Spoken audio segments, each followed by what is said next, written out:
بسم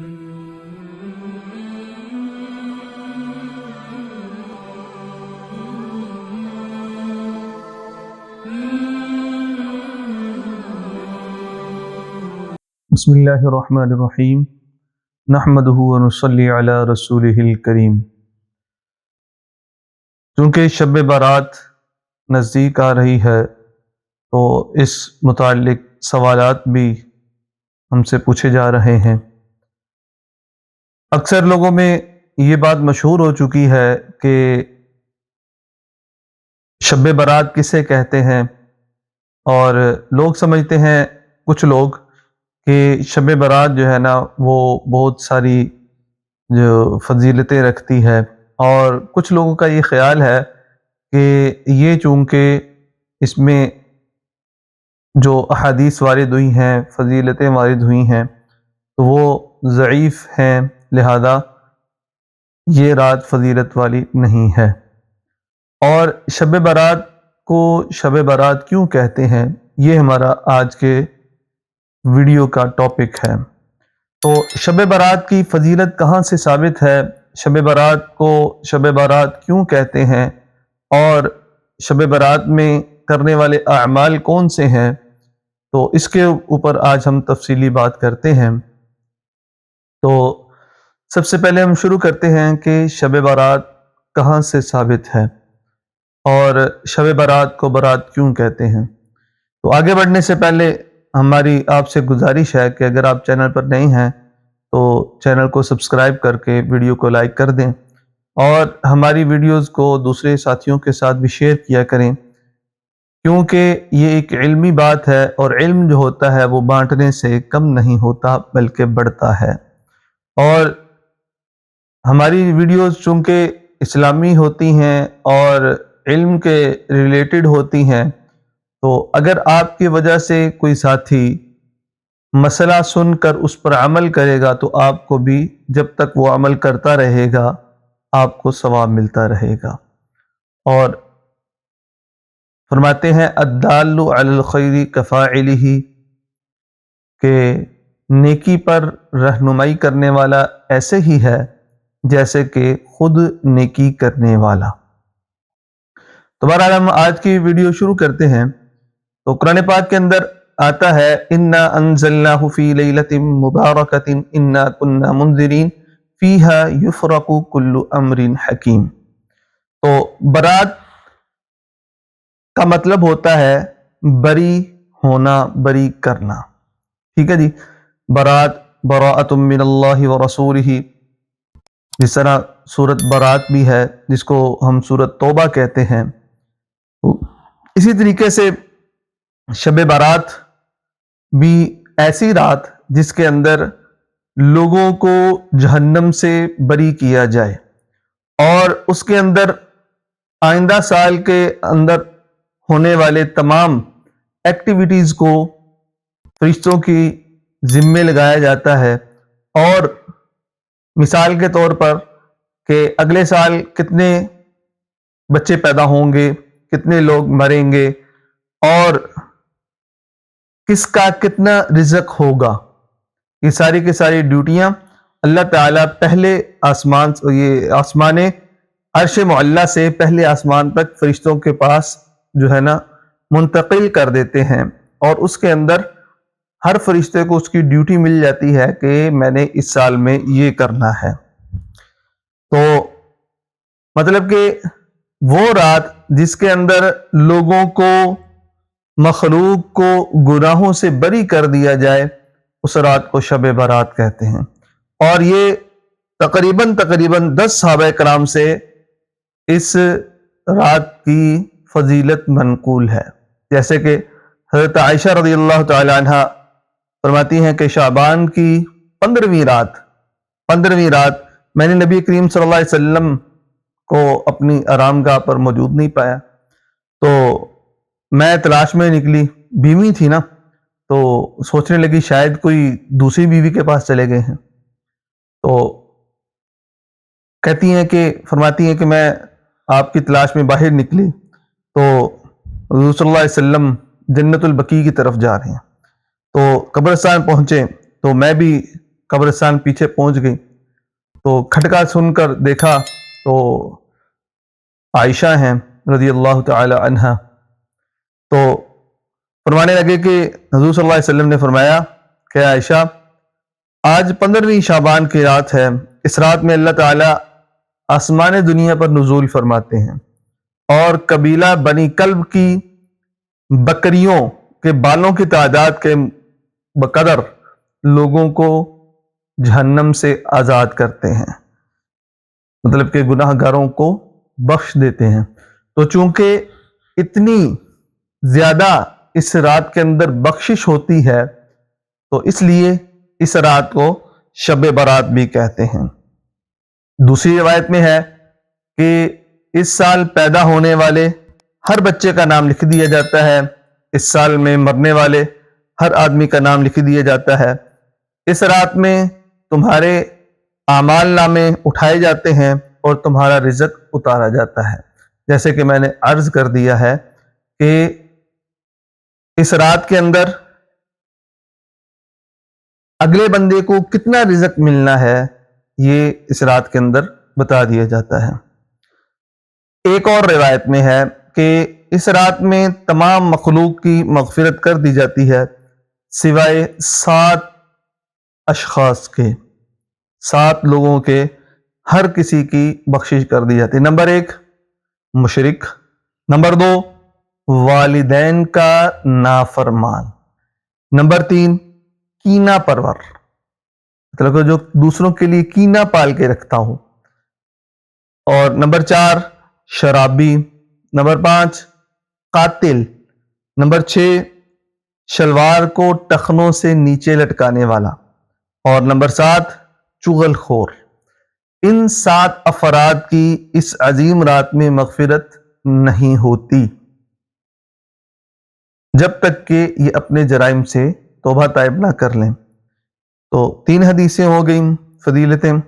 نمبر 4 حضرت علی رضی اللہ تعالیٰ عنہ سے ایک روایت منقول ہے کہ اس رات میں عبادت کیا کرو اور دن میں روزہ رکھا کرو، رات کو سورج غروب ہوتے ہی اللہ تعالیٰ اپنے بندوں کی طرف متوجہ ہو جاتے ہیں اور اعلان ہوتا ہے کون ہے جو گناہوں کی بخشش کروائے، کون ہے جو رزق میں وسعت طلب کرے، کون ہے جو مصیبت زدہ ہے اور مصیبت سے چھٹکارا حاصل کرنا چاہے۔ تو یہ چوتھی فضیلت ہے، حضرت علی رضی اللہ تعالیٰ عنہ سے منقول ہے۔ اور اس کے علاوہ اس رات میں اعمال کون سے کرنے ہیں؟ دیکھیں ہمارے ہاں یہ مشہور ہے کہ ہماری جو مساجد کے اندر، چونکہ ہم ایسے علاقے میں رہتے ہیں جہاں پر اہل بدعت کی کثرت ہے، اہل بدعت کی کثرت ہے، تو اس لیے اس میں بہت سارے کام کرنے والے بھی ہیں، بہت سارے کاموں سے بچنا بھی ضروری ہوتا ہے، تو اس لیے اس پر ایک علیحدہ سے بھی ویڈیو بنائیں گے کہ کون سے کام اس رات کے اندر کرنے والے ہیں، کیونکہ یہ ایک تفصیلی ویڈیو ہے تو اس لیے اس کے اوپر تھوڑی سی روشنی ڈال دینی چاہیے۔ نمبر 1 قبرستان جانا، جس طرح حضور صلی اللہ علیہ وسلم کی میں نے حدیث نقل کی ہے، حضرت عائشہ رضی اللہ تعالی عنہ فرماتی ہیں کہ میری باری کی رات تھی تو حضور صلی اللہ علیہ وسلم اٹھ کے باہر تشریف لے گئے، میں پیچھے ہو رہی، تو پیچھے چلتے میں قبرستان پہنچ گئی، تو حضور صلی اللہ علیہ وسلم نے وہاں جا کر جنت البقیع میں وہاں کے مردوں کے لیے درخواست کی، دعا کی، اور پھر مجھ سے فرمایا کہ اس رات کے اندر اللہ تعالیٰ بنی کلب کی بکریوں، اب اس قبیلے کی اتنی زیادہ بکریاں تھیں اور پھر ہر بکری کے جسم پر کتنے زیادہ بال ہوتے ہیں، ان کی تعداد کے بقدر لوگوں کو جہنم سے آزاد کیا جاتا ہے۔ تو اب اس میں یہ ہے کہ جی حضور صلی اللہ علیہ وسلم چونکہ پوری زندگی میں ایک مرتبہ ہی تشریف لے کر گئے ہیں، تو اپنی زندگی میں حضور صلی اللہ علیہ وسلم کی سنت کے اوپر عمل کرنے کے لیے اگر ہم زندگی میں ایک مرتبہ چلے جائیں گے تو انشاءاللہ العزیز اس کا ثواب ہم کو مل جائے گا۔ اور یہ ایک مسلمہ اصول ہے کہ اگر جتنی چیز شریعت سے ثابت ہے اگر اتنی کریں گے تو فائدہ ہے. کچھ چیزیں ایسی ہوتی ہیں جو مطلقاً ہوتی ہیں، ٹھیک ہے، اور کچھ چیزیں ایسی ہوتی ہیں جو کہ جس قدر ثابت ہے. جس طرح مثال کے طور پر عیدین کی جو نماز ہے، ٹھیک ہے، عیدین کی جو ہم عید کی نماز ادا کرتے ہیں اس میں 6 زائد تکبیریں ہیں، کوئی لوگ 12 زائد تکبیروں کے ساتھ پڑھتے ہیں، ٹھیک ہے. تو عند الاحناف تو یہ ہے کہ جی 6 زائد تکبیریں ہیں، ٹھیک ہے. تو اب اگر کوئی 6 کی بجائے 12 پڑھ لے حنفی، یا 12 کی بجائے 50 کر لے، ٹھیک ہے، اور 2 رکعتوں کی بجائے وہ 4 پڑھ لے. فجر کی 2 رکعت فرض ہے تو یہ کہے کہ جی 4 رکعت فرض ہم پڑھ لیتے ہیں، 2 رکعتیں ہی تو پڑھنی ہے نا. تو جو چیز جس قدر ثابت ہے اس قدر کرنا یہ زیادہ فائدہ مند ہوتا ہے. تو اس لیے حضور صلی اللہ علیہ وسلم سے جو چیز جس درجے میں ثابت ہے اسی کو اس درجے میں رکھنا چاہیے. اس کا نام اتباع اور دین ہے. اگر اس سے ہم زیادہ کریں گے تو وہ افراط و تفریط ہو جائے گی، جو کہ ممنوع ہے. ایک کام. دوسرا کام یہ ہے کہ اس رات کے اندر نوافل اور انفرادی عبادات کریں. اس رات کے اندر نوافل ادا کریں، انفرادی عبادات کریں، تلاوت کریں، ذکر کریں، درود پاک پڑھیں، اور تنہائی میں کیے جائیں. انفرادی جو میں نے عرض کیا ہے تو یہ تنہائی میں کرنے چاہیے. رات کی جتنی بھی عبادات ہیں یہ ساری کی ساری تنہائی کی عبادات ہوتی ہیں، اور اگر ہم ان عبادات کو اجتماعی شکل دے لیں گے اور اجتماعی طور پر کریں گے اور اس رات کے اندر شور و شغب کریں گے، اور اس رات کے اندر چونکہ کسی بھی حدیث سے یا کسی بھی روایت سے یا کسی بھی فقہ کی کتاب سے اس رات میں جلسے جلوس یا محفلوں کا اہتمام کرنا منقول نہیں ہے. صرف عبادت کی رات ہے، اور رات کی عبادت جو ہوتی ہے وہ انفرادی طور پر کی جاتی ہے. تو اس لیے اس رات کے اندر انفرادی عبادت جتنی مرضی کریں، ذکر کریں، تلاوت کریں، درود پاک پڑھیں، نوافل کا اہتمام کریں، اللہ سے رو رو کر خوب گڑ گڑا کر معافی مانگیں، اور آئندہ کے لیے اپنے رزق میں اضافے کی بھی دعا کریں. تو نوافل اس میں جو ادا کرنے ہیں اس میں یہ ہے کہ جی کوئی مخصوص نوافل نہیں ہے، مخصوص نوافل اس میں نہیں ہے، بلکہ کوئی بھی کسی بھی طرح نفل ادا کر سکتا ہے.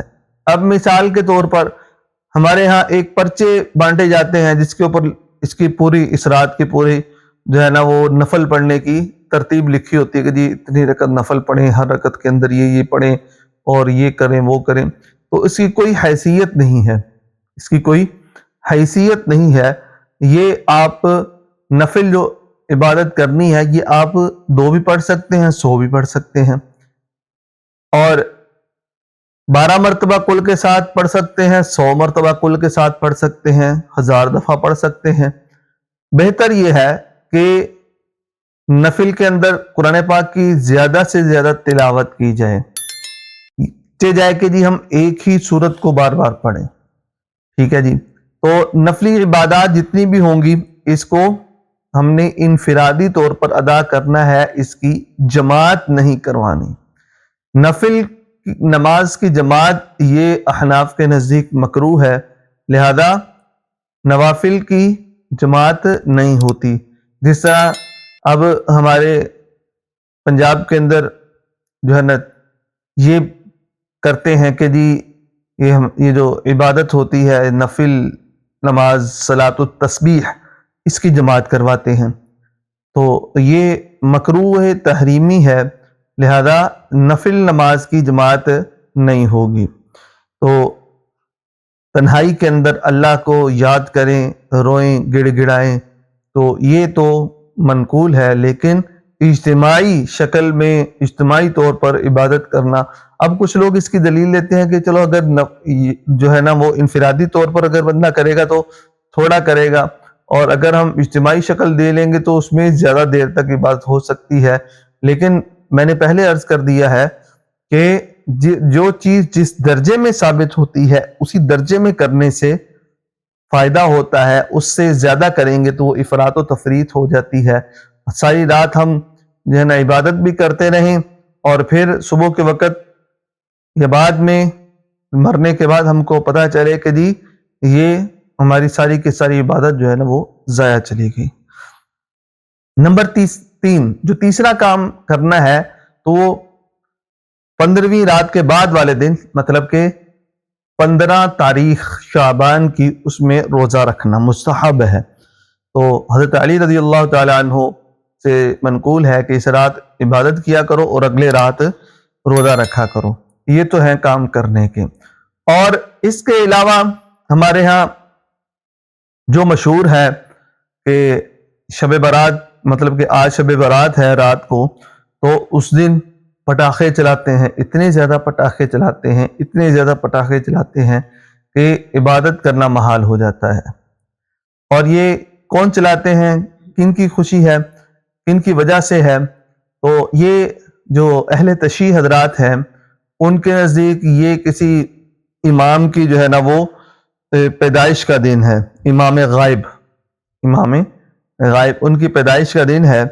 تو اس خوشی کے اندر وہ کھانے پکاتے ہیں، حلوے پکاتے ہیں، پوڑیاں پکاتے ہیں، اسی طریقے سے آتش بازی کرتے ہیں، جھنڈے لگاتے ہیں، خوب چہل پہل کرتے ہیں۔ تو یہ اہل تشیع حضرات کے نزدیک ہے۔ اہل سنت جتنے بھی ہیں، اہل سنت کے مکاتب فکر جیسے کہ بریلوی مکتبہ فکر ہے، اسی طریقے سے دیوبند مکتبہ فکر ہے، اہل حدیث مکتبہ فکر ہے، اور جو دیگر اہل سنت کے مکاتب فکر ہیں، وہ سب کے سب ان کے نزدیک جو ہے نا یہ بات درست نہیں ہے، اور اگر وہ اس طرح کرتے ہیں تو وہ اہل تشیع کی ہی جو ہے وہ مشابہت اختیار کرتے ہیں۔ تو چونکہ یہ رات جو ہے نا وہ تہوار نہیں ہے، اسلام کے اندر 2 ہی تہوار ہیں، ایک تہوار ہے چھوٹی عید، عید الفطر، اور دوسرا تہوار ہے عید الاضحیٰ۔ اسلام نے یہ 2 تہوار رکھے ہیں، اور تہوار رات کو نہیں ہوتا، دن کے وقت ہے۔ تو جتنی بھی راتیں ہیں وہ ساری عبادت کے لیے ہوتی ہیں، تہوار جو ہوتا ہے اسلام کے اندر وہ دن کے اندر ہوتا ہے۔ اور باقی یہ جو عیسائی لوگ ہیں یا غیر مسلم ہیں، یہ رات مناتے ہیں، اس میں شرابیں پیتے ہیں، اور شباب یہ دونوں ان کے ہاں چلتے ہیں۔ لہذا اس میں رات کو نہ منایا جائے، بلکہ رات کو جو ہے نا وہ عبادت کی جائے۔ آتش بازی کرنا، حلوے پکانا، حلوہ پوڑیاں پکانا، اور اس طرح اور بھی بہت ساری چیزیں ہیں، اور پھر اہتمام کے ساتھ جو ہے نا وہ دوسروں کے گھروں میں پہنچانا، یہ سب کے سب اللہ کی یاد سے غافل کرنے کی چیزیں ہیں۔ تو لہذا ان چیزوں کے اندر نہیں پڑنا چاہیے، اسراف سے بچنا چاہیے، اور جو ہے نا جو چیزیں جتنی ثابت ہیں اس کے بقدر ہم کو کرنا چاہیے۔ تو اب یہ ہیں کچھ کام کرنے کے اور کچھ کام نہ کرنے کے۔ امید کرتے ہیں کہ آپ کو آج کی ویڈیو پسند آئی ہوگی۔ اگلی ویڈیو تک کے لیے ہمیں اجازت دیں، تب تک کے لیے السلام علیکم ورحمۃ اللہ وبرکاتہ۔